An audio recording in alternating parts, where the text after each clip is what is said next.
নাজনীন ছাড়া তোর কাছে প্রিয় কবি কে? মানে কার কবিতা ভালো লাগে? মানে হয় না? আমার তুই বলেছিস মানে আধুনিক কবিতার কথা বলেছিস। আধুনিক কবিতা পড়তেই ভালো লাগে। আজকেও তাই দেখলাম। হ্যাঁ, সাইদা দেখেছি। ফাতেমা, উনিও খুব ভালো লিখেন। হুম, হুম। তারপরে কামরুল হুদা মাসুদ ভাই, জলালুদ্দিন জয় ভাই, এরপরে আছেন জাকির ভাই, মির্জার ভাই যিনি ছিলেন লাইভে। অনেকের কবিতাই আমার কাছে ভালো লাগে, অনেকের ঠিক আছে। কবিতা। আবৃত্তি করছি কবি মির্জার হোসেন ভাইয়ের লেখা কবিতা নরকভূমি। অনুরাগ অভিশাপে নৃশংস অমৃত্যু অন্ধকার, দণ্ডপ্রাপ্ত অপরাধের মানবিক আসামি, কাটে না রৌদ্র কান্তি, পৃথিবীর পিছুটান মায়া। এ কোন পৃথিবীর জন্য?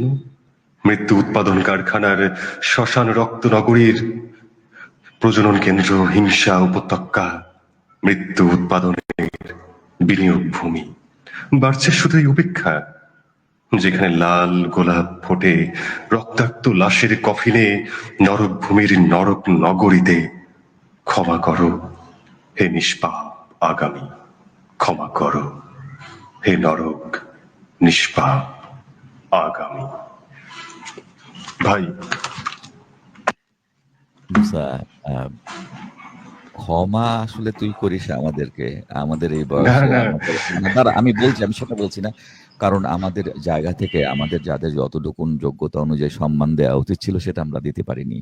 আমি করলাম মুসাকে এই কারণে, মুসা কথা বলবার ক্ষেত্রে কোনো রকম রাগ ঢাক করে না। আপনারা যেই মুসা আকন্দকে দেখছেন সে এরকমই, যাকে দেখছেন সে এরকমই আপাদ মস্তক, সে এরকমই। সে একটা সহজ কথা বলে দিল এবং একটা কবিতা শুনে তারপরে আমি আনুষ্ঠানিকভাবে বিদায় নিব। তোর যেমন ইচ্ছা, যেটা ভালো লাগে তেমন একটা কবিতা পড়। আবৃত্তি করছি কবি মির্জার হোসেন ভাইয়ের লেখা কবিতা নরকভূমি।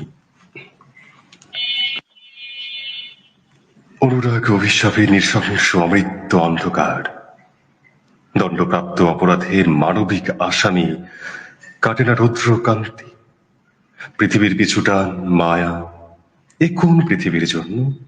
মৃত্যু উৎপাদন কারখানার, শ্মশান রক্ত নগরীর, প্রজনন কেন্দ্র হিংসা উপত্যকা, মৃত্যু উৎপাদনের বিনিয়োগ ভূমি।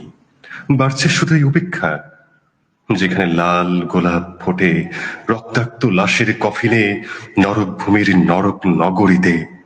ক্ষমা করো হে নিষ্পাপ আগামী, ক্ষমা করো হে নরক নিষ্পাপ আগামী।